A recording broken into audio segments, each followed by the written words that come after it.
हरे कृष्णदास जी महाराज, आपको बहुत जोर की भूख लगी है, मान लो लगी हो, इतनी जोर की भूख, इतनी जोर की भूख के इस समय तो कुछ न कुछ मिल जाए, नहीं तो प्राण निकल जाएंगे, इतनी तेज भूख लगी हो।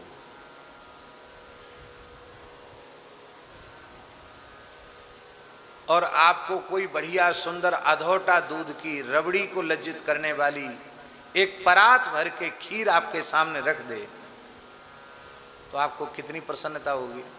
बोलो, होगी कि नहीं? हे जानकी नाथ जी बड़ी दया करी,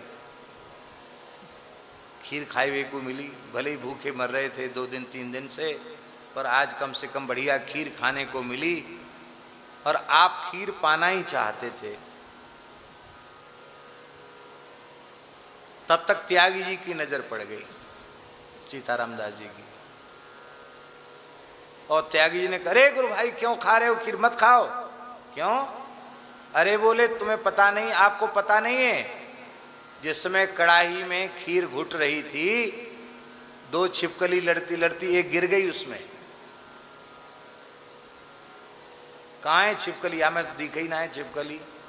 अरे बोले अब का धरिए छिपकली, घुट घुट के सबकी खीर बन गई, छिपकली की भी खीर बन गई। अब हम आपसे पूछते हैं कि अब आप खाओगे खीर? भले ही मान लो छिपकली न गिरी हो, पर महात्मा ने कह दिया कि छिपकली गिर गई, और आपको विश्वास हो गया कि भैया इतने अच्छे संत हैं, झूठ क्यों बोलेंगे, इन्होंने कह दिया, तो अब आप खीर खाएंगे?